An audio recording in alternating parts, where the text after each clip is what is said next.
Il peggiore incubo di ogni collezionista, gallerista o museo. Scoprire che un'opera che ha nella propria collezione è falsa.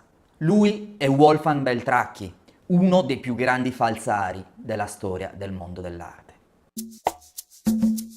Wolfgang Fischer, in arte Wolfgang Beltracchi. Questo era il suo nome. Per oltre 35 anni ha creato falsi e venduto opere d'arte con la complicità della moglie Hélène alle più grandi istituzioni, gallerie d'arte, musei e case d'aste del mondo. Tra cui Christie's, Sotheby's, il Museo Sprengel in Germania, l'attore Steve Martin, ma soprattutto Werner Spee, il maggiore esperto di Max Ernst.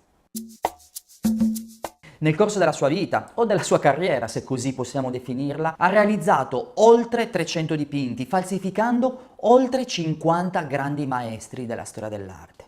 Possiamo citarne alcuni: Ernst in primis, Fernand Léger, Raoul Dufy ed infine Campedonc. E proprio su quest'ultimo fu scoperto che utilizzò un pigmento di colore non possibile e non attribuibile al periodo dell'artista. L'analisi chimica effettuata su una sua opera falsa nel 2008 ne ha rivelato la falsità, dimostrando appunto che il colore non poteva essere quello utilizzato nel 1915. E fu lì che venne scoperta la grande truffa da parte di Beltracchi.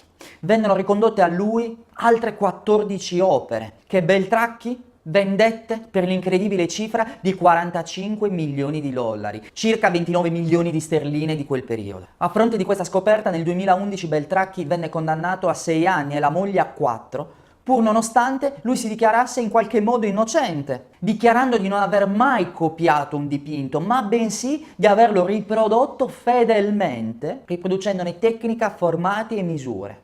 Insieme alla moglie erano davvero una coppia formidabile, tanto che lui girava per i mercatini alla ricerca delle tele tessute nel medesimo periodo dell'opera che doveva andare a realizzare, ancora faceva realizzare in laboratorio i colori, utilizzando pigmenti coevi con quel periodo, gli stessi che avevano utilizzato i grandi maestri da lui poi falsificati. Al pari della ricerca dei materiali vi era una puntuale ricerca del falso e quindi andava a riprodurre dietro l'opera tutto lo storico, mettendo le etichette di grandi gallerie, di grandi curatori, di grandi mercanti d'arte, invecchiate ad hoc con macchie di caffè, con puntuali dettagli che potessero in qualche modo ricostruire lo storico stesso dell'opera. E se lui era occupato nella riproduzione del falso, la moglie lo era altrettanto a cercare nuovi collezionisti o nuovi galleristi, raccontando storie di un grande lascito, di una grande eredità ricevuta dal nonno, definendo le opere della cosiddetta arte degenerata, quella scampata alle reti naziste, tanto che per dimostrare questa storia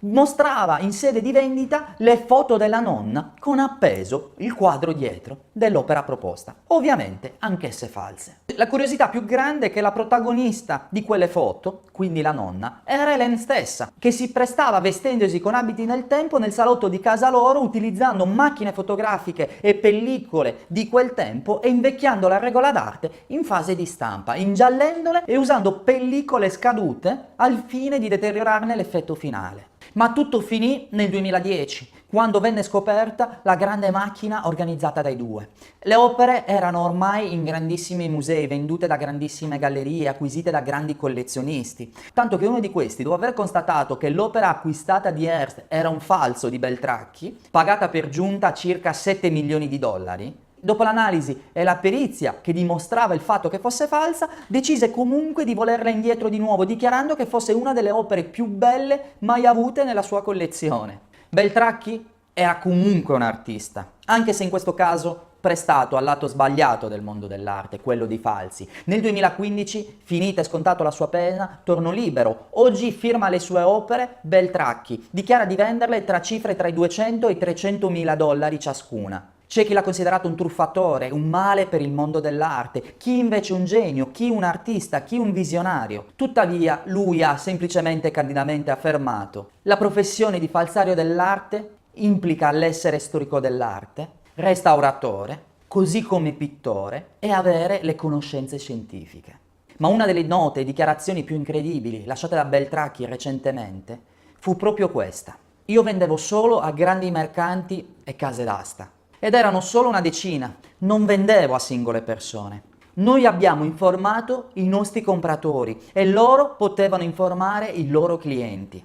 Abbiamo detto loro che potevano ridarci i quadri. Naturalmente non abbiamo indicato ogni singolo dipinto. Abbiamo detto semplicemente tutto ciò che avete comprato era falso. Beh, non hanno reagito affatto. Non abbiamo ricevuto indietro nemmeno un quadro. Che Beltracchi abbia ingannato tutto il mondo dell'arte è ovvio ed evidente. Tuttavia, bisogna capire anche chi gira intorno a questi falsari e il sistema, come a volte, è in qualche modo complice e partecipe. La domanda più divertente che rivolsero a Beltracchi fu: ti sei mai pentito di quello che hai fatto? Sì, non ho usato il giusto tubetto di bianco.